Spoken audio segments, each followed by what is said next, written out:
Hi, welcome to the content-based presentation for Unit 4 of Music, Dance and Drama. The subject code for this subject is MDD12, MD12 and SSMD12. My name is Dr. Marie van Skalkwyk. I'm the tutor for this subject, and you will find both my mobile number and my email address on the PowerPoint presentation. You are welcome to contact me anytime between 6 and 8 p.m. weekdays, and then I'll be able to take your call and handle any inquiries. If you contact me outside of these times, I will not be able to guarantee that I can take your call or help you immediately. Please feel free to contact me with regards to anything relating to music, dance and drama. Any questions that you have, anything that you're wondering about, anything that you are unsure of. Okay, so let's start. This is a content-based presentation for Unit 4, How to Involve Learners in Drama Activities. The aim of this presentation is to clarify the study material as set out in the study guide. At the end of this presentation, you should have a clearer understanding of the information contained in the study guide. Any questions or uncertainties should be clarified by your study group, or you can also contact me and I will try and clarify them to you. Now, how do you use this presentation? This presentation serves as a very basic tool to help clarify each section of the unit. Difficult theories, models and sections will be explained in more detail. You need to refer to your study guide throughout the presentation, as often I only give a broad explanation of the section provided.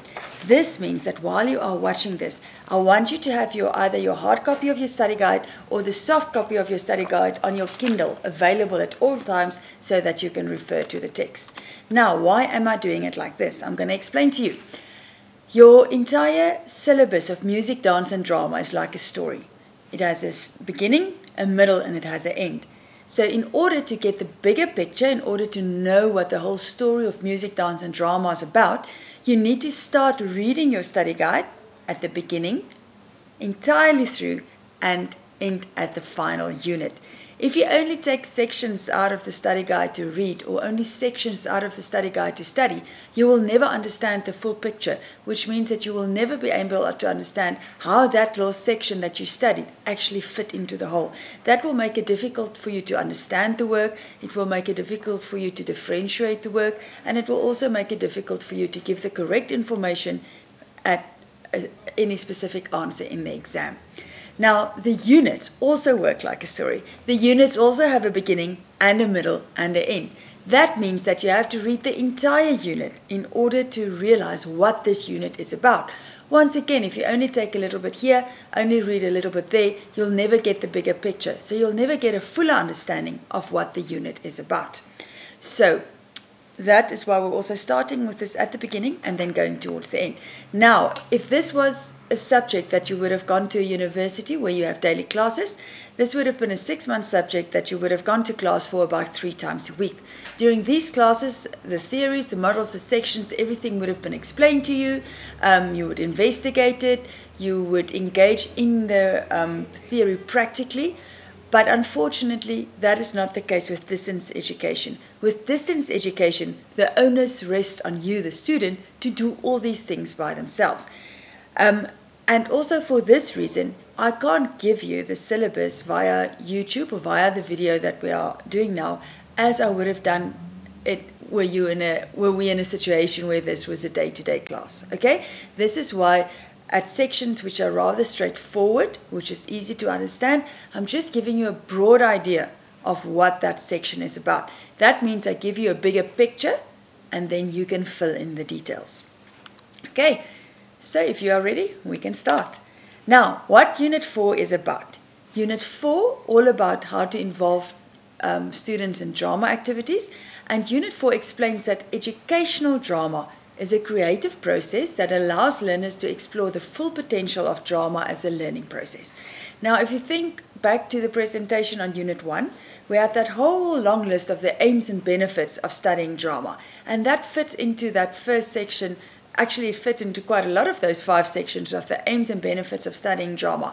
How the child is involved with his entire body, all of his senses, and his mind in what he is doing, which means that the whole body and all your emotions, physically, psychologically, and emotionally, that everything is working together in order for you to be able to do drama. Now, if you use this process, if you involve this entire child in learning material, of course he's going to understand so much better and he's going to learn so much better. So this is what this unit is about, how you can use drama to involve the whole child in learning.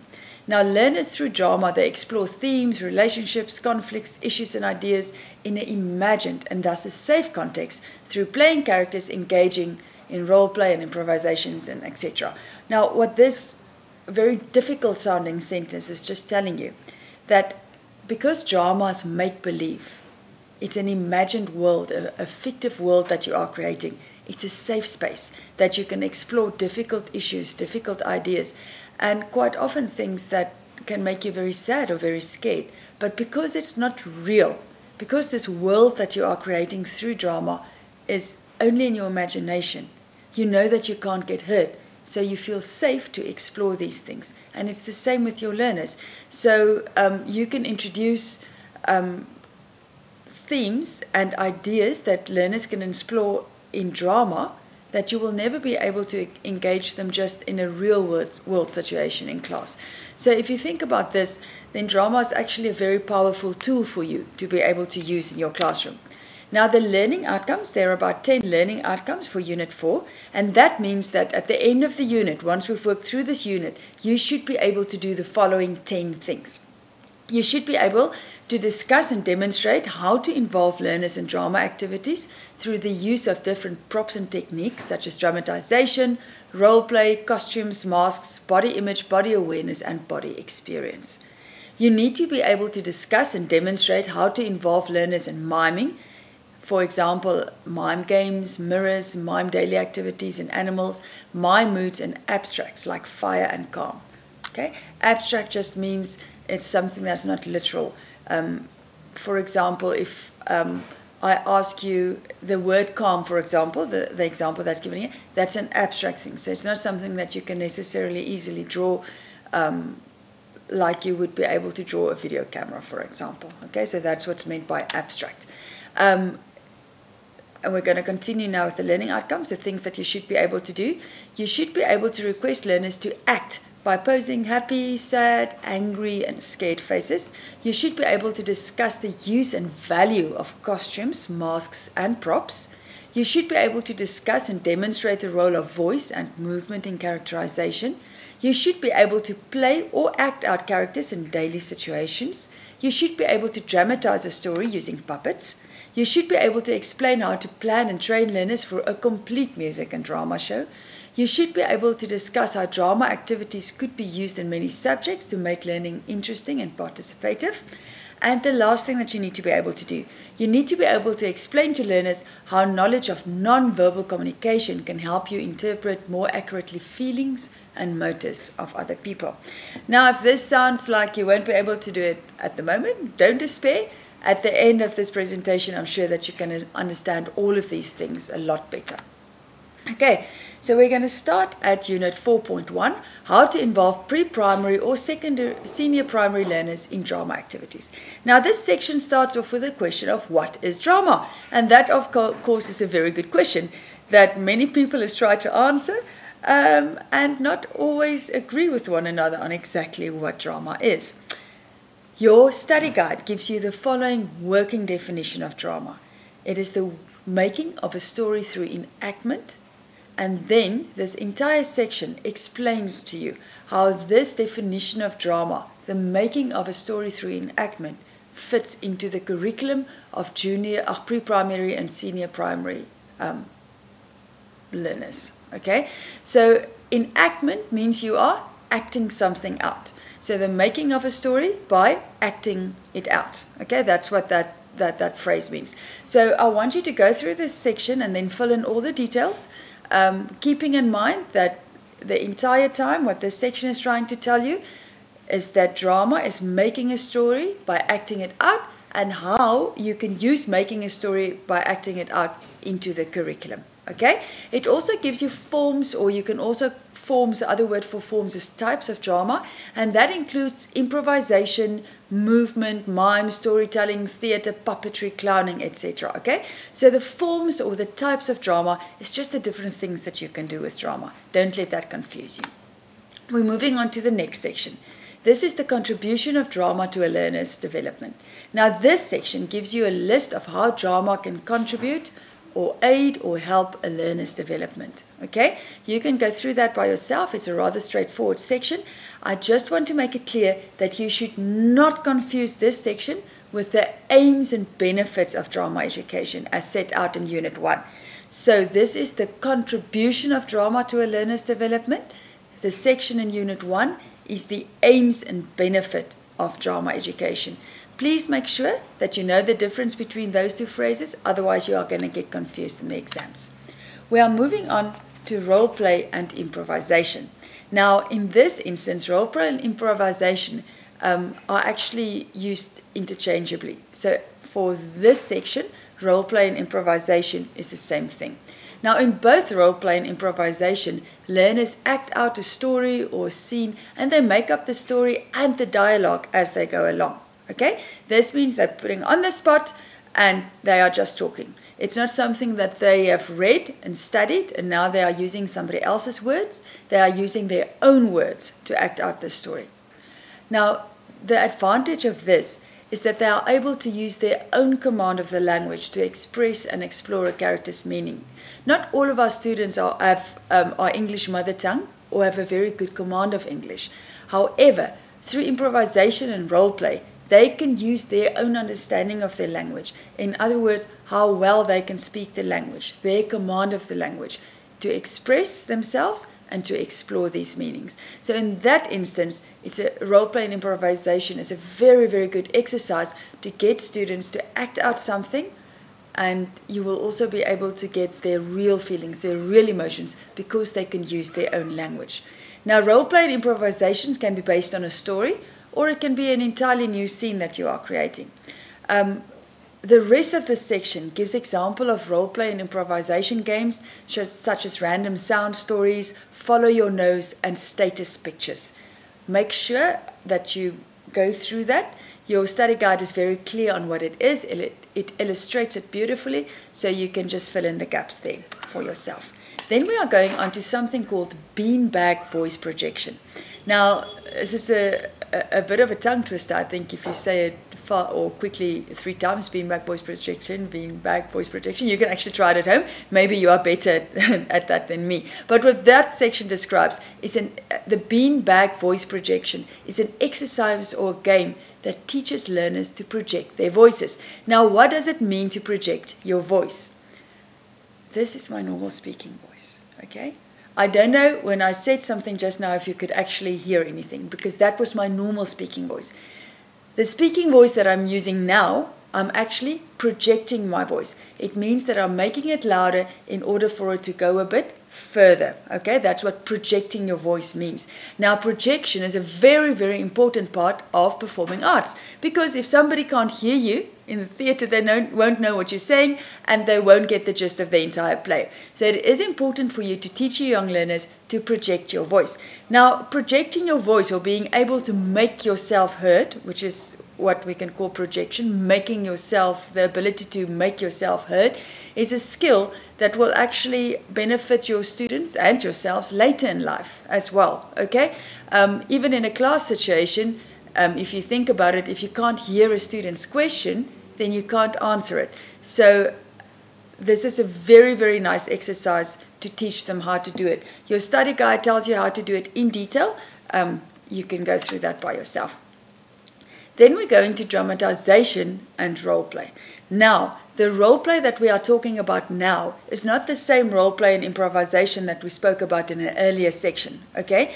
This is a drama technique role play. So be sure that you're clear in your mind that the difference, okay? We're not talking about the one that we spoke about just now.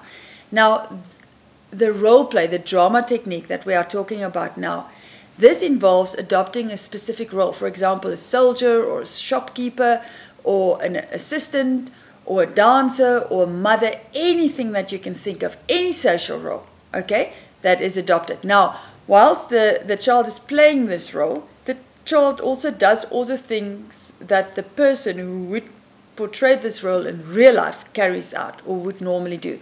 So, for example, if the child is role-playing a mother, for example, then as this mother character, this child will carry out all the functions of the mother, do all of the things that the mother will do in a normal life. Whether this will be cooking or cleaning or looking after children, or I don't know, maybe sitting down and reading a book. But this will also show what their experience and their knowledge of this role that they are exploring is. Okay. Now, role play can also involve props and costumes. So when you do role play, you can use props in order to make it easier. You can also make costumes. Okay. Now, why is role play important for a young learner? Role play allows learners to engage in, explore, and learn about the everyday roles that occur in their familiar experience. The roles that are carried out by their parents, or their carers, or members of their community. So what this means, this allows your young child or your young learner to explore what it means to be a character that they are in contact with daily. Whether this would be the person who looks after them, or maybe the person they see every day in the shop, or maybe their mother or their aunt, or even their teacher. In other words, they're exploring things that they know, roles that they know.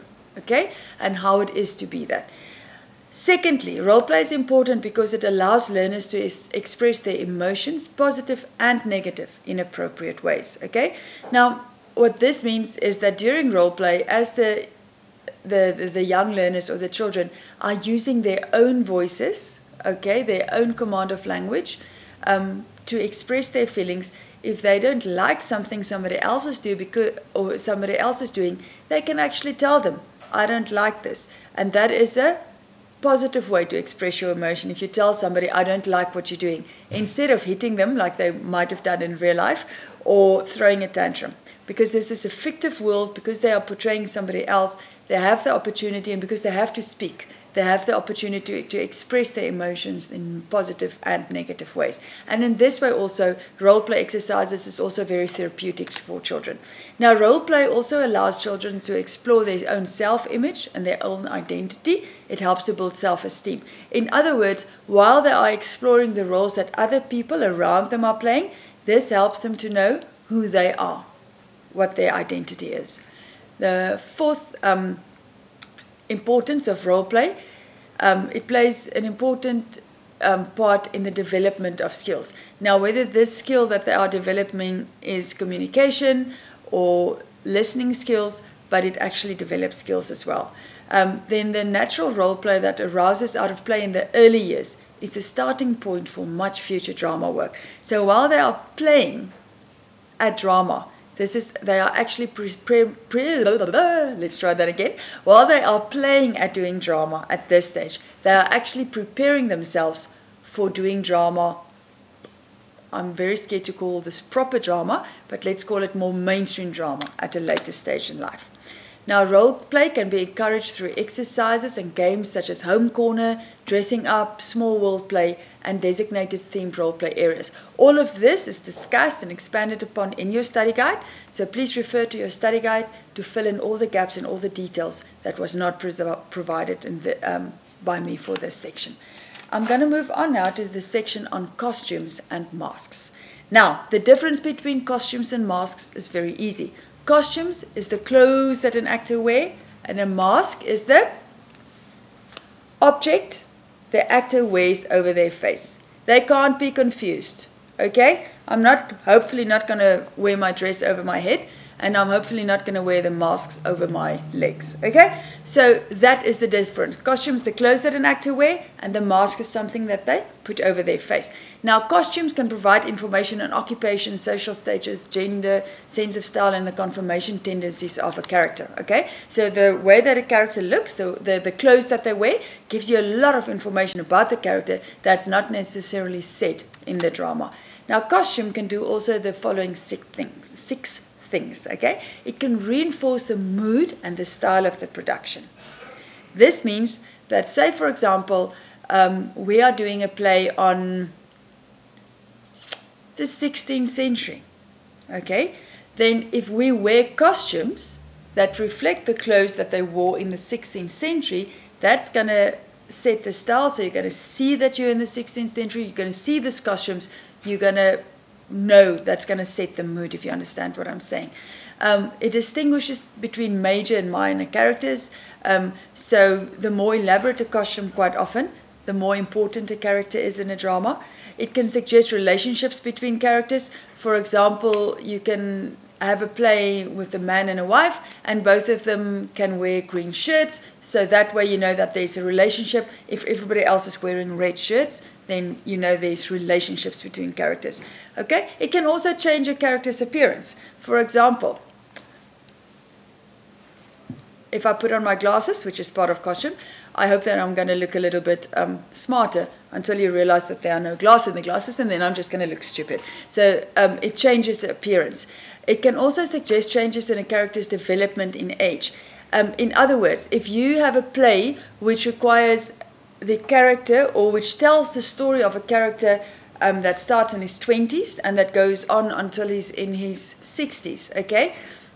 Every time period, you're going to have something else for your actor. For example, first he's probably not going to, or he's going to start dressing more conservatively when he's in his 30s, for example, as opposed to when this character was in his 20s.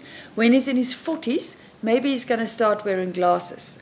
When he's in his 50s, maybe you would powder his hair in order to show that he's graying. And when he's in his 60s, maybe he can start walking with a walking stick. And this will show you that the character is aging, so he's getting older, okay? And this is what you also do with costume.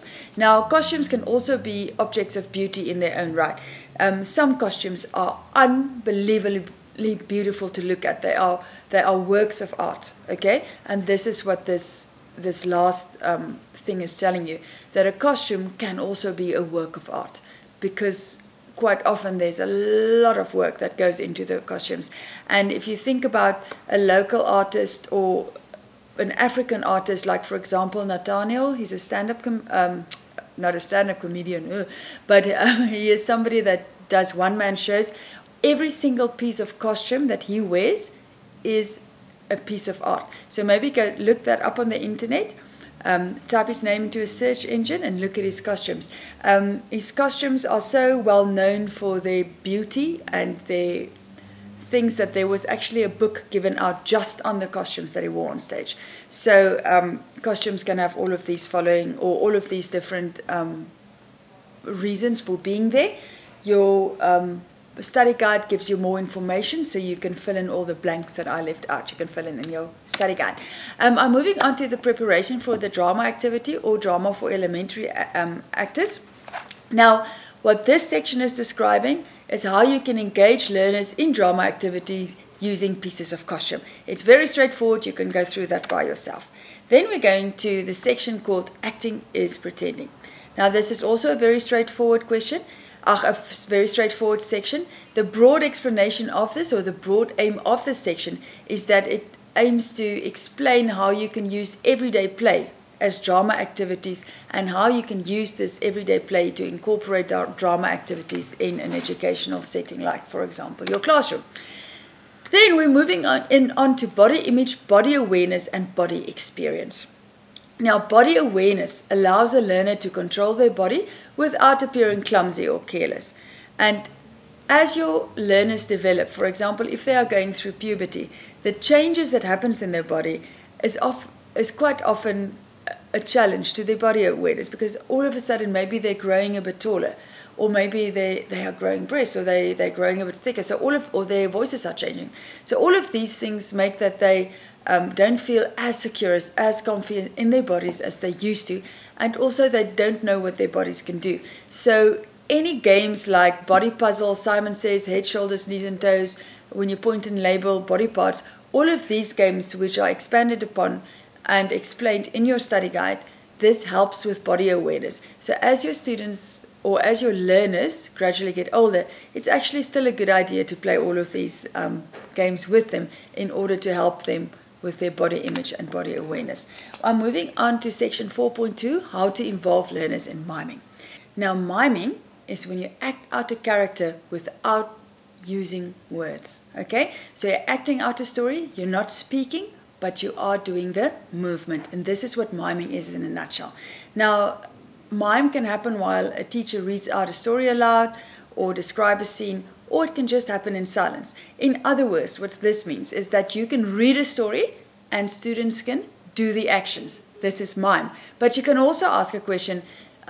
You can also ask the students to mime out a scene where they are looking for a lost kitten, for example, and this will still be miming. So once again, mime, the definition is of mime is the acting out of a story without using words. So you're not speaking. Okay, now mime is a great way to develop listening skills because, for example, if you read the story of Little Red Riding Hood and you're asking students to mime the story after you've read it, it means that they had to listen and they had to understood what you were reading before they can act it out. Okay, so in that way, by acting it out, by miming it out, they are demonstrating their understanding of what they have heard through movement. Okay. And because mime is not using spoken language, because you're not speaking during mime, students can express themselves a lot easier, especially students with not that big a command of English or whose English isn't their mother tongue. Now, mime can also be used to introduce scripts and or improvisations. What this means, if I can use an example, once again of Little Red Riding Hood, you tell them the general outline of the story of Little Red Riding Hood, and then you ask the learners to actually act that out. Once they've acted that out and they understand the general story, you can hand out the text or the scripts, which gives the Little Red Riding Hood says this, the Big Bad Wolf says this, Little Red Riding Hood says this. So then you fill in the detail. Now, doing it that way is very much like we are doing these presentations. I'm giving you the broad outlines or the general thing, what these units and these sections are about, and you are filling in the details. Now, the rest of the section on mime explains example of miming activities such as movement games, chain mime, basic situations, meetings, group mime, hijacked, and bank robbery. Now, all of these are explained beautifully in your study guide. They're expanded upon and illustrated, so you can go through that by yourself. Lastly, in this section, I just want to also tell you the different forms of mime that you can use within your educational setting. Now, the first one is occupational mimes. This is when you use something to do something. For example, when you use scissors to cut, or when you use a mop to wash a floor, or you use a cloth to wash a window. This is an example of occupational mime. Then you get character mime, and this is when you portray different type of characters. For example, a nurse, or a teacher, or somebody very young, or somebody very old. The last type of mime that you can use or that you get is emotional mime. This is also the most difficult one to do because now you have to use your body to portray feelings. Not only your face, but your entire body. So you, for example, you have to mime feeling sad. Now, how are you going to do that with your entire body? If you think about it, you know, if you're sad, your shoulders sag, your head drop, all of these things. So it makes you think about how you feel and what that feeling does to your body. If you're happy, do you sit up straighter? All of these things. So that is examples of emotional mime. Now that is it for the section on mime. You can fill in the details at home. Make sure you understand very well what mime is about. I'm moving on to Unit 4.3, how to teach learners to act by posing different emotions. Now this section is very straightforward. You can do it on your own. The general idea of this section is that it investigates the use of facial expressions to portray emotions. And it's as straightforward as you ask students to do a happy face, or do a sad face, or do an angry face. All of these things. And then these facial expressions, after students understand the whole thing about facial expressions to portray emotions, you can use these facial expressions to teach emotion to learner, and to teach emotions to learner also with regards to acting. I'm moving on to Unit 4.4, the use and the value of masks, props, and costume in drama. Now, masks is a very straightforward section. You can go over it by yourself. I would just like to visually demonstrate to you again what a mask is. It's an object that is worn over the face, and this section explains the function of using masks as well as the value of using masks during a performance. If you see the word mask again in an exam, I would like you to think of my gorilla face. Thank you. Okay, I'm moving on to props. Now, props or properties, okay, are the physical objects used by the characters in the drama. It's not the table that they are sitting at. That's part of set. It's the things that they use to help them to tell the story. So props help learners to play out a story, and costume helps learners to stay in character. For example, if you're playing an elderly man, part of your costume would be a walking stick, for example, or maybe a back brace. This will help you think that you are elderly. Props can, of course, be bought or homemade, or they can be objects in your house. So props can be anything, and you can use anything as props in a drama. Okay? Now, props can be real or they can be symbolic. This means that they can be actual things, that's like when they are real, or they can be physical metaphors used to indicate something else. So they are symbolic. So a credit card, for example, which is real, okay, it can be used to symbolize money, real, but it can also maybe be used to symbolize wealth. You never know, which would be then a symbolic meaning.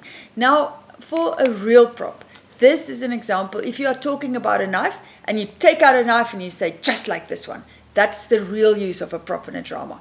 Now, real props create a visceral quality. Now, visceral means an instinctive or intuitive quality that makes a story immediate. In other words, that makes a story real. And it can also hammer home important actions. Okay? So, for example, if this was a story about somebody threatening somebody else with a knife, saying that, I'm going to take out a knife and kill you, and he takes out a knife and he says, just like this one, that makes the story real, and it makes the danger to the other character real, which means that the audience are watching us, because all of a sudden this is becoming real to them. Okay? And the taking off of the knife or the taking out of the knife also makes the danger to the other character real. Okay? So that's the example of using a prop in reality. Now, a prop can also be used symbolically. So that knife can also be used symbolically. If the characters talk about the separation between a father and a son, you can cut the air with the knife in order to demonstrate the separation. Okay? So that's the use of a knife symbolically. If we use this credit card, okay, and this is a scene of domestic violence, for example, between a husband and a wife. The husband didn't like that the wife spent some money on milk. I'm going to try and show you the real and symbolic use of this credit card as a prop now. I'm going to play the husband. Okay.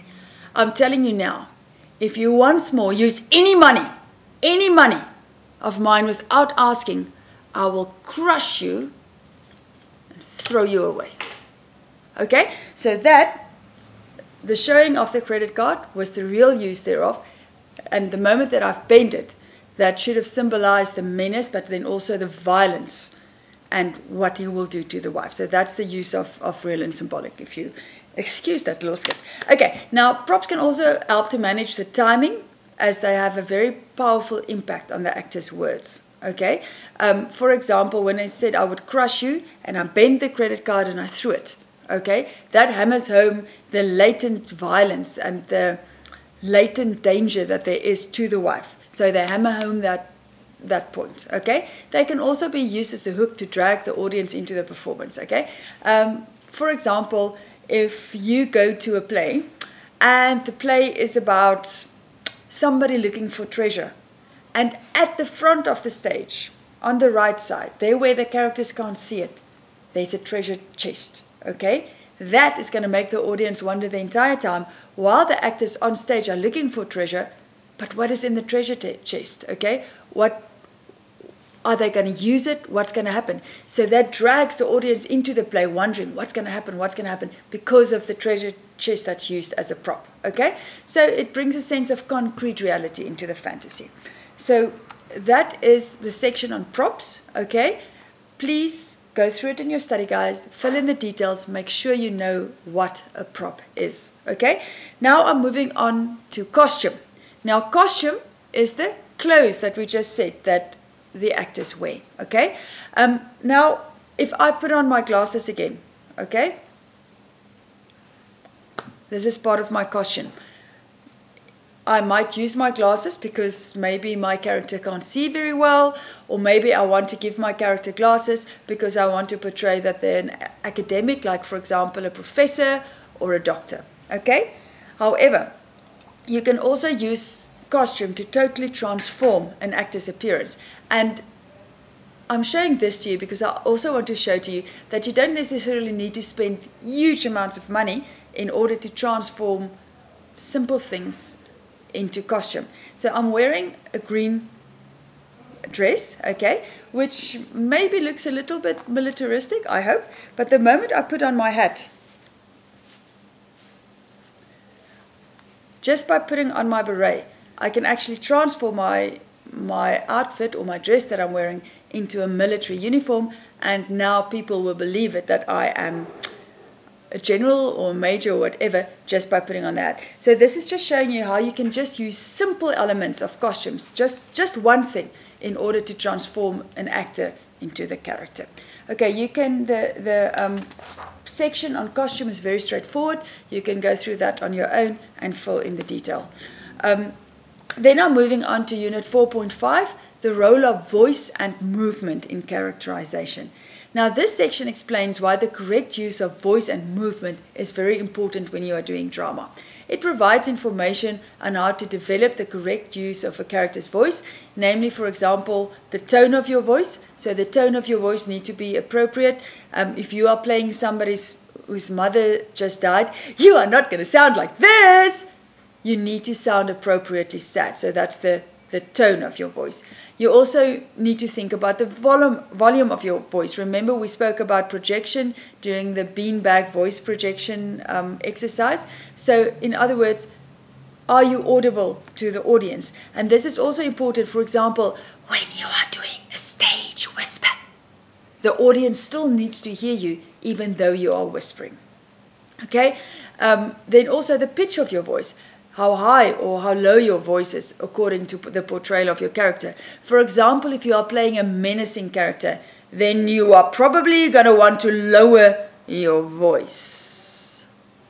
And not talk in a very high tone, high pitch, because I don't think anybody will be scared of a villain if he speaks like this, except maybe if this is a children's fantasy, okay? And then also your pace, your talking speed.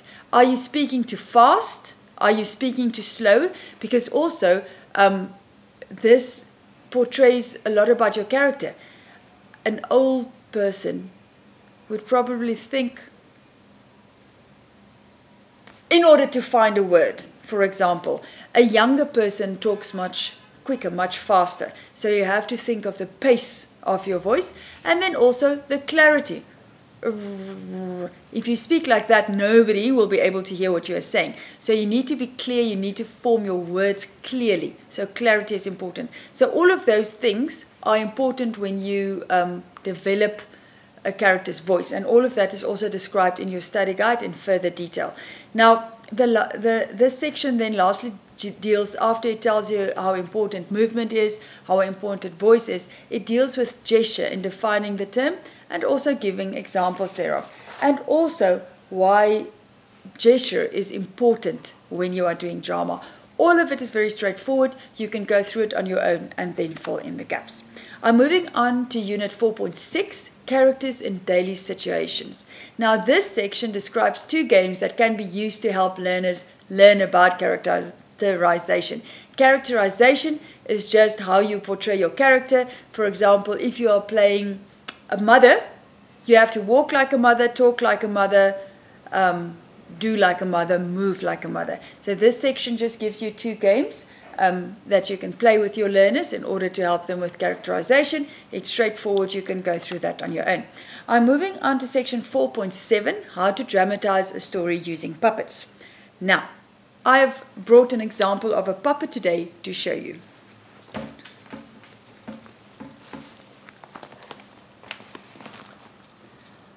And I've just realized that my puppet only have one eye. Hi puppet, how are you?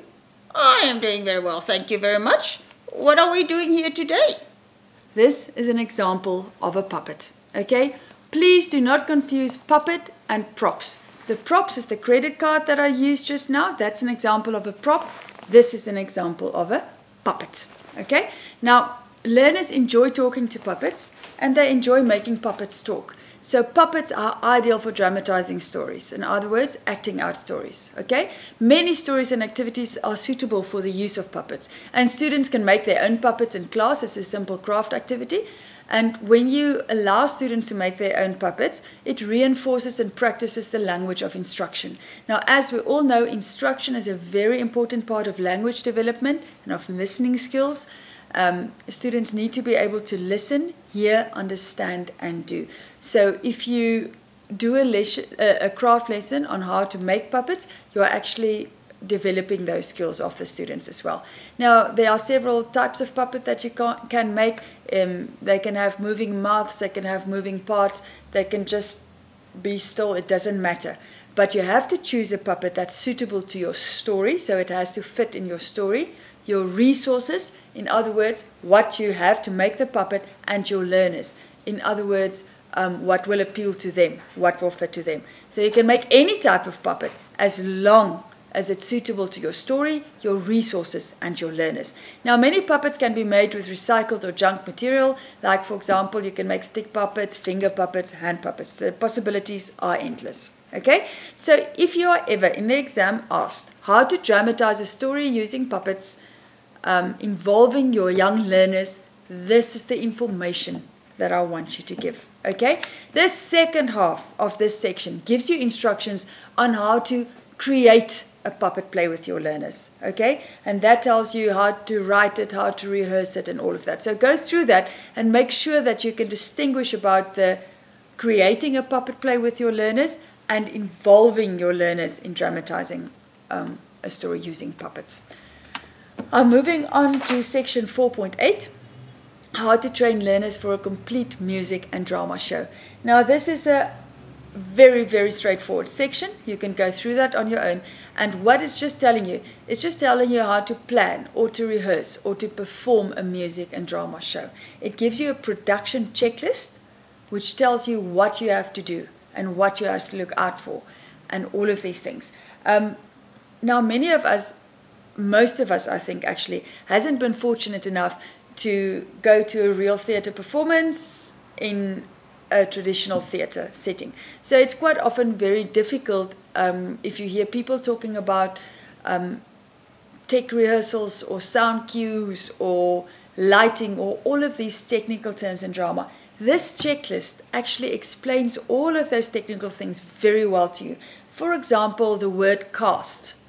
Okay? Now, for me, because I've got a drama background, cast will immediately refer to me to all the actors involved in a theatre production.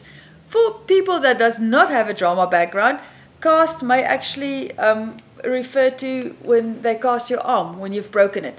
So